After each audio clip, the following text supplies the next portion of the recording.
예수 십자가에 죽으신 것을 기념하는 고난주간 금요일입니다. 예수님은 우리가 아는 것처럼 6월절 만찬을 통해 이제 자신을 우리 위해 내어주실 것을 분명하게 말씀하셨습니다. 본래 6월절이라고 하는 것은 이스라엘 백성들이 출애굽한 것을 기념하는 절기입니다. 그때에 하나님께서 애굽 땅에 하나님의 살아계심을 드러내기 위해 10가지 재앙을 내리게 되어지는데, 마지막 재앙이 초태생과 장자를 죽이는 재앙이었습니다. 하나님은 그때에 하나님의 백성들을 구별하시고 어린 양을 잡아 문지방과 설주에 바르게 하시고, 그것이 증거가 되어 재앙의 천사가 올 때에 그냥 지나가게 하셨습니다. 하나님의 백성들은 이 사실을 먼저 알게 되었고, 그래서 모세의 명령을 따라 이제 양을 잡고 문지방과 설주에 양의 피를 바름으로 재앙으로부터 하나님의 보호하심을 받게 되어집니다. 6월이라는 말의 뜻은 지나갔다는 뜻입니다. 오늘 예수님께서 우리를 위해서 6월절 어린 양이 되셨고, 이제 우리가 다 그 피를 의지하여 하나님의 은혜를 누리고 있습니다. 특별히 구약의 율법은 모든 제사가 피로 드려져야 함을 분명히 이야기하며, 결국 피 흘림 없이는 죄 사함도 없다고 하는 구약 율법의 절대적인 원칙을 우리에게 이야기합니다. 예수님은 구약의 율법을 통해 예표로 주셨던 약속을 이제 이 땅에 오셔서 우리를 위한 인류의 대표가 되심으로 성취하시는 것을 보게 됩니다. 예수님께서 우리 위해서 십자가에서 죽으셨고, 또 우리의 죄값을 지불하심으로 하나님의 사랑과 정의를 이루셨고, 그것을 통해서 다시 한번 예수님을 부활케 하심으로 우리가 다 이 부활의 자리에, 은혜의 자리에 참여하게 되는 것을 알고 있습니다. 그런데 여기 우리가 읽은 본문 앞에 부분에 보면 그 중요한 상황에도 제자들은 누가 큰 자인가 서로 다투고 있는 것을 봅니다. 예수님은 여러 번 으뜸이 되고자 하는 자는 섬기는 자가 되어야 된다고 말씀하셨고, 더더욱 먼저 된 자는 나중 될 것이고 나중 된 자는 먼저 될 것을 말씀하셨습니다. 또 하나님은 약한 자를 들어서 강한 자를 부끄럽게 하실 거라고도 이야기했습니다. 하지만 예수님의 때가 가까이 옴을 안 제자들은 예수님께서 메시아로 자신을 드러내실 때에 자기들이 무슨 큰 자리나 차지할 줄로 착각하고 서열을 정하기 원했던 것을 보게 되었습니다. 기가 막히기 그지없지요. 거기서 더 나아가 가룟 유다는 예수님을 배신하고 돈을 받고 예수님을 죽이기 원했던 제사장 일당에게 넘기기로 합니다. 예수님이 이 모든 걸 다 하셨습니다. 십자가도 아시고 배신도 아시고, 또 제자들이 앞으로 벌어질 일들을 감당하기 어렵다는 것도 너무나 잘 아셨습니다. 그런 상황에서 예수님께서 성찬식을 행하십니다. 우리가 흔히 최후의 만찬이라고 부르는 그 장면이 오늘 성경에 기록되어 있습니다. 세상에서의 최후의 만찬은 사형수들에게 마지막, 그가 원하는 최고의 진미를 제공하는 것을 의미합니다. 죽음을 앞두고 가장 먹고 싶은 것을 준다고 합니다.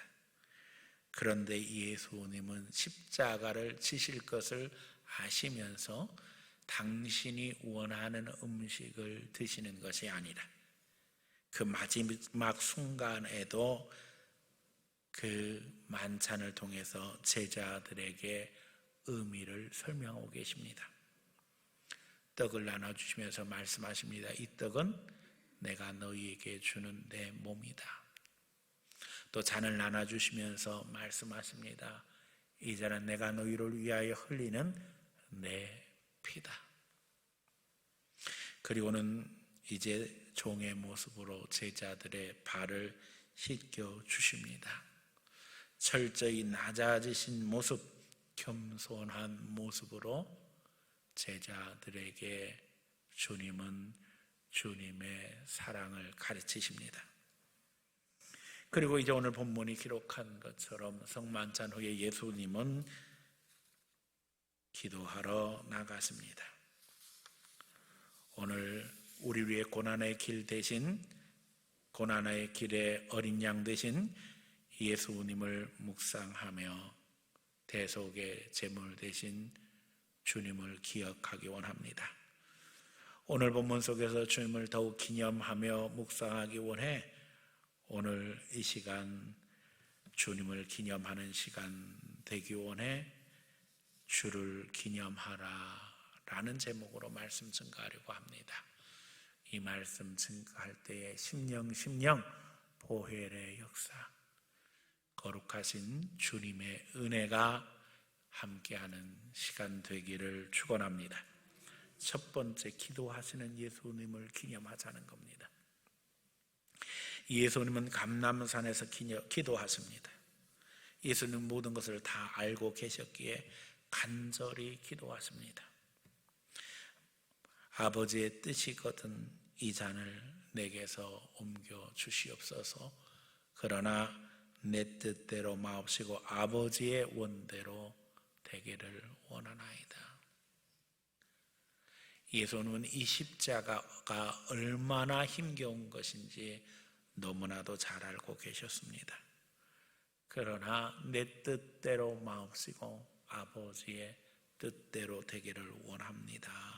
기도하십니다. 오늘 본문이 기록하는 것처럼 그때에 땀방 우리 편에 핏방울 됐다 했습니다. 흐르는 땀이 아니라 피더라는 겁니다. 주님의 간절한 기도가 겟세마네에서 이루어졌다는 사실을 우리는 기억해야 할 것입니다. 다른 복음서에서는 그때 예수님께서 우리를 위해서 기도하시되 특별히 하나 될 것을 기도하셨고 심지어는 우리에 들지 아니한 다른 양들이 있어서 저들을 또한 위해서 기도하신 것도 기록되어 있습니다. 우리도 늘 기도할 때에 우리가 하나님과 하나 되었으며 하나님의 거룩한 은혜 가운데 거룩한 지체로서 항상 이 주님이 주신 하나됨의 진리를 잘 지켜나가기를 소원해야 될 줄로 믿습니다. 우리는 예수님의 몸입니다. 예수님의 지체입니다. 우리는 성령 안에서 다 연결되어 있고 한 몸이라는 사실을 잊어버리지 말아야 하며 더더욱 우리에 들지 아니한 영혼들이 있어서 우리는 저들을 하나님 앞에 인도해야 할 사명이 있다고 하는 사실을 잘 기억해야 할 것입니다. 그리고 자는 제자들을 향해 예수님은 이제 시험에 들지 않게 기도하라고 말씀하십니다. 예수님은 이제 마지막 순간 십자가를 기억하시면서 땀방울이 변해서 핏방울 되도록 기도하시는데 제자들은 그 옆에서 졸고 있었다는 겁니다. 주님은 그들을 안타까워하시면서 이야기하시지요. 시험에 들지 않게 기도해라. 여러분, 하나님의 아들이신 예수님도 기도하시는데 우리가 어찌 기도하지 아니하고 무엇을 할 수 있겠습니까? 어찌 기도하지 않고 인생을 살아갈 수 있겠습니까? 더더욱 우리는 시험에 들지 않도록 기도해야만 합니다. 제자들에게 시험 들 일은 너무나도 많았습니다.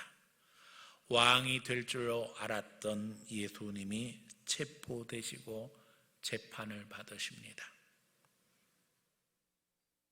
그것도 불법적인 산헤드린 공의에서 예수님이 비참한 모습으로 억울한 누명을 뒤집어 쓰십니다. 제자들은 도무지 감당할 수 없는 상황들이 전개되어집니다. 그런 가운데 예수님이 걱정되어 제사장의 집 뜰까지 쫓아갔던 베드로는 오늘 본문에 기록된 대로 사람들의 추궁 속에서 나는 예수님을 알지 못한다고 3번이나 부인하게 됩니다. 다 시험에 들 수뿐이 없는 상황입니다. 이해가 안 되니 시험에 들고, 인정할 수 없으니 시험에 들고, 더더욱 나 자신을 바라보니 너무나도 비참해서 시험 들 수뿐이 없다는 겁니다. 기도 없이 우리가 십자가를 바라본다면 거기에는 시험 들 것뿐이 없습니다. 십자가를 실천하는 일에 성령의 인도하심이 없고 기도가 없다면 우리는 넘어질 일뿐이 없고 시험 드릴 뿐이 없다는 겁니다. 그러므로 이 순간에도 우리가 기도해야만 합니다. 성령의 은혜를 구해 기도할 때에 성령께서 우리 마음의 역사하심으로 말미암아 십자가 속에 감격을 얻게 되어지는 것이고, 그 가운데 은혜를 깨닫게 되어지는 것이고, 그 가운데 예수님 앞에 더 가까이 나가 하나님의 더 깊은 은혜 속에 들어가는 것입니다. 기도 없이 우리가 십자가를 이 시간 바라본다면 우리에게는 모든 것이 다 시험거리입니다. 오늘 우리는 기도하고 성령의 인도하신 가운데 비로소 하나씩 깨달아가게 되어집니다. 십자가 속에 하나님의 사랑이 있구나. 여러분, 아들을 내어주신 아버지의 마음이 어떠할까 기도하며 깨달으시기 바랍니다. 그 십자가 속에 정의가 있음을 우리는 깨닫게 되었습니다. 아들까지 내어주시면서 하나님의 의를 세우시는 그 정의 속에 우리는 하나님의 가슴 아픔을 체험하게 되어집니다. 그런가 하면 그 십자가 속에 회복이 있음을 깨닫게 되어지고, 그 십자가 속에 용서가 있음을 깨닫게 되어지고, 그 십자가 속에 치유가 있음을 깨닫게 되어지고, 그 십자가 속에 구원이 있음을 깨닫게 되더라는 것입니다. 기도하시는 예수님을 묵상하되 이 시간 십자가를 통해 은혜의 길로 들어설 수 있는 성도들 되시기를 축원합니다. 두 번째, 배신당하신 예수님을 묵상하자는 겁니다. 예수님은 이미 배신에 대해서 알고 계셨습니다. 그러나 그 길을 피하지 않으십니다. 먼저는 유다의 계획대로 예수님을 유대인들에게 넘기기 위해 입을 맞추는 유다의 가증한 행동이 있었습니다. 가증한 입맞춤입니다. 예수님은 이미 다 알고 계십니다. 그러면서 이미 말씀하시죠. 너 하는 일을 그대로 행하라. 그런 가운데 베드로는 칼로 제사장의 종의 귀를 자르게 되고 예수님은 다시 그것을 붙여주십니다. 결국 예수님은 체포당하십니다. 예수님은 죄인처럼 군인들에게 끌려가시게 됩니다.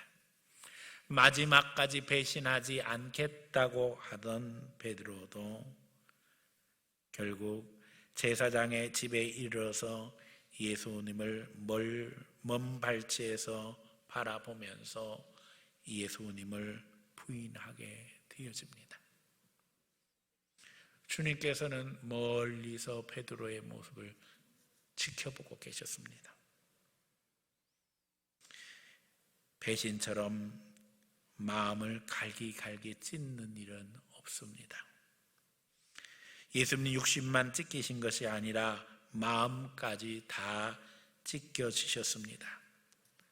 그러나 예수님은 용서하십니다. 그리고 오히려 제자들을 위해서 기도하십니다. 제자들의 배신에도 불구하고 주님은 그들을 향해 기대를 포기하지 않으셨습니다.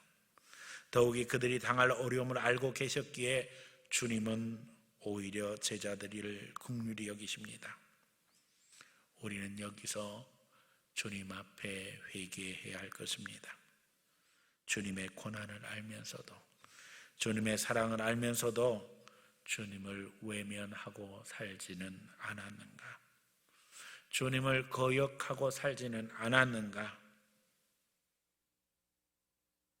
하지만 하나님의 사랑이 큰 것을 다시 한번 깨닫습니다. 우리를 포기하지 않으시고 오늘도 인도하시며 사랑하시는 주님, 주님이 오늘 우리를 불러주셨기 때문에 이 시간 주님 앞에 나와서 우리는 다 그리스도의 십자가를 묵상하고 있습니다. 예수님께서 그렇게 하신 것처럼 우리도 용서하는 하나님의 자녀가 되어야 될 줄로 믿습니다. 다른 사람들을 바라보며 책망하기 이전에 그들을 위해서 기도하며 기대하며 기다려 줄 수 있는 주님의 사람이 되어야 될 줄로 믿습니다. 내 마음을 힘들게 했던 영혼들을 이 시간 용서할 수 있는 시간이 되기를 원합니다. 나를 힘들게 하는 사람들이 멀리 있는 것은 아니지요. 오히려 우리가 그들을 용서하되 더더욱 그들이 우리를 다듬어가는 하나님의 도구가 되었음을 기억하면서 하나님 앞에 내가 모자라서 혹 그들이 나를 위한 도구로 악역을 감당하게 된 것은 아닌가? 다시 한번 우리 자신을 돌아볼 수 있는 시간이 되기를 원합니다. 놀라운 것은 용서 속에 비전이 커져간다는 겁니다. 하나님 앞에 하나님의 능력을 보게 된다는 것입니다. 제자들은 어떻게 보면 연약했고 무지했고 믿음 없었습니다. 그러나 주님은 그들을 위해서 기도하시고 기대를 포기하지 않으시죠. 그런 가운데 우리가 아는 것처럼 성령이 역사하심으로 말미암아 그들은 하나님의 일을 감당하는 막강한 그야말로 큰 능력 행하는 주님의 제자들 되는 것을 보게 되어집니다. 주님은 오늘도 우리가 용서함으로 말미암아 이러한 역사를 이루는 하나님의 사람들이 되기를 원합니다. 우리는 본래 다 죄인이었습니다. 그런데 주님의 용서하심을 따라 우리가 하나님의 자녀로 세워져 있고 하나님은 오늘도 우리를 통해서 주의 일을 이루어 가십니다. 우리의 용서를 통해서 새로운 사람들이 믿음 안에서 세워지기를 원하고 또 그들을 향한 비전이 더 커가기를 원하시는 것이 하나님의 계획입니다. 그러므로 배신당하신 예수 그리스도를 묵상하되 주님이 끊임없이 용서하셨던 것처럼 우리도 용서하며 그 가운데 영혼을 축복하는 귀한 성도들 되시기를 축원합니다. 세 번째, 신문당하신 예수님을 묵상하자는 겁니다. 오늘 본문 예수님은 조롱당하고 모욕을 당하십니다. 그리고 장로들 앞에 끌려가 신문을 당하십니다. 예수님은 아무 죄도 없으십니다. 죄 없으신 예수님이 우리를 위해서 모욕과 멸시를 당하십니다. 당시의 기득권자들은 예수님을 죽이기 위해 질문을 합니다. 그들의 질문에 대해 예수님은 분명한 자신의 정체를 드러내시지요. 인자가 하나님의 권능으로 하나님 우편에 앉은 것을 너희가 보게 될 것이다. 예수님은 자신을 메시아로 분명하게 드러내셨습니다. 장로들은 기다렸다는 듯이 예수님을 신성모독으로 정죄하고 십자가에 죽일 계획을 세웁니다.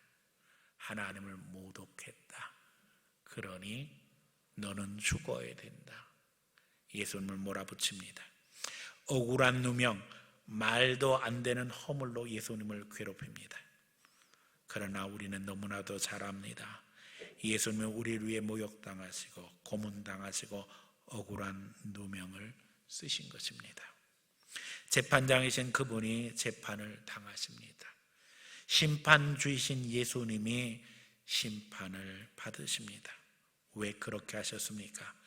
그분이 우리의 죄를 뒤집어 쓰시고 우리를 대신해서 재판당하시고 죽으신 것입니다. 그러기에 오늘 예수님이 십자가에 달리신 이 날은 사실 우리가 죽어야 할 날입니다.